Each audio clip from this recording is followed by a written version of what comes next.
Este é o programa TV Câmara Entrevista. Voltamos agora com o segundo bloco. Hoje estamos conversando sobre comunicação empresarial, recebendo aqui nos nossos estúdios o professor e jornalista Fred Cunha. Fred, a gente falou um pouquinho aí sobre a importância de pensar a comunicação como algo mais amplo e o exercício do profissional também de comunicação, levando em consideração as diversas possibilidades. Agora vamos tentar olhar para o outro lado, o lado do cliente, quem contrata o profissional de comunicação para tomar conta da comunicação da sua empresa. Essa comunicação ela pode ser tanto interna, melhorar questões internas de uma empresa ou de um órgão, mas também com a sociedade. Por um lado também a gente percebe que hoje, com a facilidade de se comunicar, da técnica, às vezes eu tenho a impressão que é mais importante se comunicar do que ter algo a dizer, né? E como é que enfrenta esse dilema um profissional de comunicação que está ali, né? Eu já tive episódios assim de cliente que queria fazer coletiva de imprensa, assim, qualquer coisa, vamos fazer uma coletiva de imprensa. E não é, né? Essa relação aí delicada entre o conteúdo e a comunicação, e o ato de comunicar. Como é que você encara isso como profissional? Tem cliente que tende a pensar que o assessor de comunicação ele é um milagreiro, né? Então, a partir do momento que eu contrato uma agência para fazer a minha comunicação ou um profissional para ser o meu funcionário nessa área de assessoria de comunicação, eu vou começar a aparecer em todos os jornais, em todas as televisões, vou dar entrevista na rádio, vou sair da minha empresa e vai ter um grupo de imprensa me esperando para entrevistar. Profissional de comunicação, evidentemente que ele não é um milagreiro. Ele vai trabalhar com mensagens a partir de algum conteúdo. E como que você vai trabalhar uma mensagem e um conteúdo se não há esse conteúdo? Então não adianta você... E o conteúdo não é você que gera. Não é você que gera. O profissional de comunicação, Elton, ele pode fazer bastante coisa, mesmo onde ninguém está vendo nada. A gente sabe disso. O profissional ele consegue fazer uma reportagem, fazer um texto onde, assim, como se estivesse acontecendo um incêndio de grandes proporções, onde está ali um isqueiro aceso. A gente sabe que o profissional de comunicação ele pode fazer isso, tem uma capacidade para fazer isso, por saber potencializar uma informação, uma mensagem. Só que mensagens assim, elas são fogo de palha, elas apagam muito rápido. Então vai depender muito mais de um conteúdo do cliente. Aí fica uma dica, uma mensagem até para os profissionais de comunicação, em especial os novos profissionais de comunicação. Pensem com carinho antes de assumir um projeto de comunicação. Antes de você entrar e já começar a querer agir, querer divulgar na imprensa, querer sair dando entrevista, organizando uma coletiva de imprensa, que é um negócio muito sério para você organizar quando não tem nada a ser passado. Coletiva de imprensa não é algo banal, que você organiza ali e, sei lá, contrata uma meia dúzia de figurantes para ir entrevistar alguém. Não é assim que funciona. A gente tem que trabalhar com realidade. É o que eu falei, assim, o profissional de comunicação em geral, ele tem uma tendência muito forte a lidar com informação.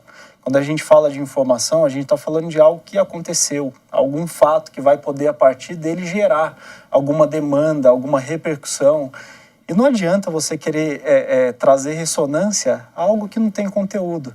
Você citou no primeiro bloco, Elton, o caso das subcelebridades. Que estão mais preocupadas com a aparição, assim, com aquele desejo incessante de aparecer. E aí, como que um profissional de comunicação também ele vai lidar com um caso desse? Eu, sinceramente, como profissional que venho trabalhando há algum tempo com assessoria, eu não encararia um projeto desse, de trabalhar a imagem de alguém que está querendo mais uma exposição para se expor. A pessoa é famosa por ser famosa. Aí você sabe, ela é famosa, mas o que ela faz? Qual é o trabalho que ela... Isso cai numa outra questão que eu queria te perguntar também, assim, que é aquela... Tem gente também que confunde o fato de aparecer com uma certa constância na mídia e ter a sua marca ou seu cliente divulgado, confunde isso com a qualidade e o posicionamento dessa marca, a forma como as pessoas também... Às vezes aparecer demais na mídia, divulgar demais, também não pode ter um efeito contrário. Aquela coisa do assessor que escreve o texto engrandecendo o seu assessorado, texto cheio de adjetivos. Isso não pega mais mal do que ajuda? Isso acaba não sai totalmente, o tiro não sai pela culatra nesse caso? Isso é um total desconhecimento do que é a função de um assessor. Você não está ali para... você está ali para ser um intermediário entre ele e os órgãos de comunicação, entre ele e o público dele e tal, e não é assim que funciona. Você levar essa maquiagem para o assessorado, como se tudo fosse perfeito, como se tudo fosse magnífico, e não é assim que funciona. A gente tem que tratar um fato com um pouquinho mais de critério, um pouquinho mais de rigor com a informação que a gente quer passar, e sair adjetivando tudo é algo comum em assessoria de comunicação e é complicado. Aí você cita, Elton, o caso de assessores de comunicação que eles ficam felizes, eles ficam satisfeitos quando o cliente sai a qualquer custo. E aí é engraçado que às vezes o cliente tá tendo uma imagem negativa nas suas aparições públicas e o assessor está ali, mas ele está saindo. O importante é que falem dele, fale bem, falem mal, falem de mim. Como assim? Não é assim que pode funcionar. Então, tem um conceito que a gente trabalha em comunicação que é o clipping, né? Quando o assessor de comunicação ele vê que o cliente dele foi citado num veículo de imprensa, num site de internet, mesmo numa rede social, ele clipa aquilo, quer arquivar para poder até mostrar para o cliente, saiu tal reportagem. Às vezes tem assessor que clipa com uma alegria notícias negativas sobre o assessorado dele, por quê? Porque saiu. De alguma forma ele apareceu. E aí cai nesse dilema, assim, a qualidade versus a quantidade. E a gente está ali, é claro que prioritariamente ou exclusivamente para trabalhar com a qualidade. Assim, quer trabalhar com quantidade dentro da área de comunicação é um negócio complicado. Assim, que está levando muita gente a propagar mensagens vazias, conteúdos irrelevantes. Infelizmente, a gente sabe que só é propagado e divulgado porque também tem quem consome esse tipo de produto, mas a gente, como profissional de comunicação, a gente tem que ter um zelo, até eu digo uma palavra mais forte que zelo, a gente tem que ter uma ética quando a gente lida com isso daí, para poder não sair propagando qualquer coisa e ficar passeando pelo superficial, que isso daí tem denegrido muito da nossa profissão e isso é péssimo. Fred, tem uma coisa também, nas redes sociais é muito comum a gente se deparar com posts pagos, né? Com comentários que blogueiros fazem de uma marca. E a gente sabe que isso, muitas vezes, não é uma apreciação ali espontânea, né? Houve uma contratação via agência mesmo, para que o cara, uma Sabrina Sato, publique que ela toma um sorvete X, assim. Isso tem a ver com a comunicação como um todo, né? Mas talvez por isso as pessoas também achem que o assessor de imprensa, no nosso caso, que somos da área do jornalismo, ele tem muito mais a ver com o publicitário do que com o repórter. Como é que você analisa isso? Isso é válido, esse tipo de ferramenta de comprar o comentário? Porque é uma publicidade um pouco disfarçada, né? Uhum. Elton, isso acontece, e qual que é a minha análise disso? Porque a gente se submete muito a esse tipo de situação. Eu, particularmente, aqui é mais uma opinião do que um estudo. Eu acredito que a divulgação, uma propagação espontânea, que a pessoa vai lá, e falando de rede social, a gente usa muitas linguagens do curtir, compartilhar, acompanhar, comentar. Eu sou da opinião que é muito mais válido você ter poucas curtidas, comentários e compartilhamentos, mas de pessoas que foram até lá por livre e espontânea vontade. E elas desejaram estar lá acompanhando o conteúdo do seu assessorado, do que você pagar um pacote de curtidas, de compartilhamentos, ter um número para exibir, mas não ter uma qualidade. Aí cai no seu outro questionamento ali da quantidade em oposição à qualidade. Aí você está buscando quantidade.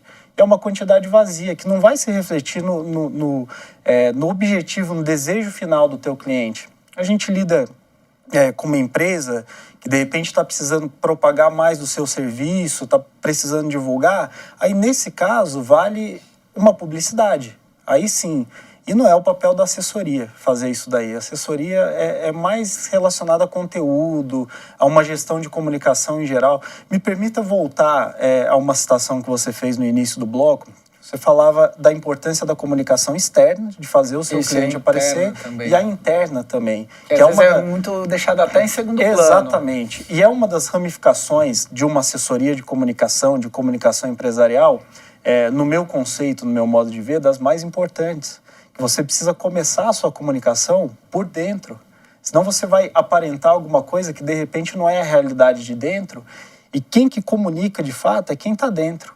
é quem está ali participando do dia a dia, da vida de uma empresa. Então não adianta você sair propagando que está tudo às mil maravilhas no teu serviço, na tua marca, e você ter um grupo de colaboradores que não estão engajados, porque são mal informados em relação àquilo que acontece dentro da empresa. Não adianta você querer fazer aquela maquiagem por fora e por dentro tá sendo consumido ali de um problema que de repente está levando a sua marca, está levando o seu produto a uma qualidade, a uma complicação que acaba, não tem jeito, acaba se refletindo no fora, no mercado.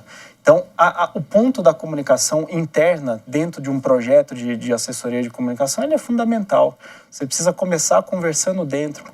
Tem casos, tem exemplos, Elton, de funcionários, de colaboradores que, de repente, eles estão com a família num supermercado e eles ficam sabendo de alguma informação, encontra com um amigo, fica sabendo de alguma informação de algo que vai acontecer dentro da empresa em que ele trabalha e ele vai saber num corredor de supermercado, num corredor de shopping, encontrando com alguém que vem e fala para ele, fiquei sabendo que na sua empresa vai ser demitido um grupo de pessoas, que vai ser fechado um setor, que vai ser contratado alguém. Uma notícia tanto positiva quanto negativa, é legal você valorizar quem está dentro primeiro, passando essa informação para quem está dentro, mesmo porque todos os que estão dentro, envolvidos ali, são porta-vozes da sua marca, da sua empresa. Então é preciso ter esse envolvimento para que todos falem a mesma língua, para que essa mensagem primeiro seja afinada dentro para depois ir para fora. Muito bem.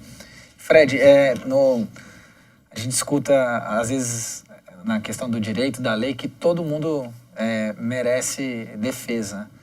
Trazendo isso para a questão da comunicação organizacional, toda empresa merece ser publicada, toda empresa merece ser divulgada, todo órgão necessita e precisa e merece espaço nessa grande arena da mídia. Tem que entender uma coisa nessa discussão. A gente, como assessor de comunicação, a gente gera conteúdo do nosso assessorado. Quem tem o direito, por vezes o dever, mas mais o direito de publicar ou não, aí são os órgãos de imprensa. Isso é um outro erro que às vezes o assessor ele tem também de pensar que eu divulguei alguma coisa, isso daí precisa ser exposto.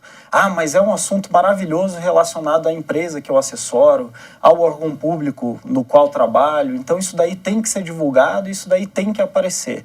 Não tem que aparecer, né, o Elton? No caso, é o jornalista que recebe o teu material que vai avaliar e que vai decidir se vai... Tem vários fatores aí, econômicos, políticos... Às vezes de interesse, que são fatores complicados também para o nosso meio, fatores obscuros, que não são legais.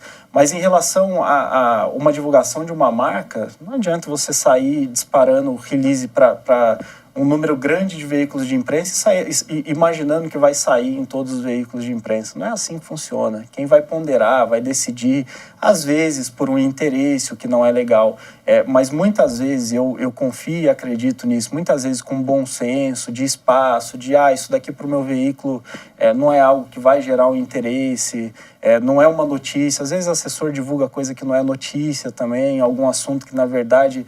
Ele pode se limitar a divulgar numa rede social, mas não, ele quer que saia no jornal ali da cidade, da região dele, ele quer que o assessorado dele dê uma entrevista relacionada àquilo. Não é assim que funciona. O nosso trabalho é uma produção, é tentar expor aquilo que o nosso assessorado faz, se for esse o caso, se for esse o objetivo da assessoria, porque tem clientes também que contratam uma assessoria de comunicação na verdade, com o objetivo contrário a esse objetivo óbvio. Qual é o objetivo contrário? Eu prefiro não aparecer. Eu lido com um produto que, de repente, não é legal, tá exposto. A minha empresa, volta e meia, tem algum tipo de problema relacionado à sociedade local, a meio ambiente. A gente sabe que, às vezes, isso pode acontecer. E aí, contrata-se uma assessoria de comunicação mais para ajudar esses assuntos serem trabalhados ali dentro, de maneira a não serem propagados e disseminados. Tem esse contraponto da nossa profissão, né? São os clientes com os quais a gente lida. Tem aquele que aparece querendo ou não, tem aquele que te contrata porque de qualquer forma ele vai aparecer, que é o caso de um prefeito, um caso de uma personalidade pública, tem aquele que prefere ficar mais reservado. São esses casos. Muito bem. Você está assistindo o programa TV Câmara Entrevista. Estou recebendo aqui o professor e jornalista Fred Cunha e estamos debatendo comunicação. Vamos para o intervalo e voltamos com o terceiro e último bloco do programa.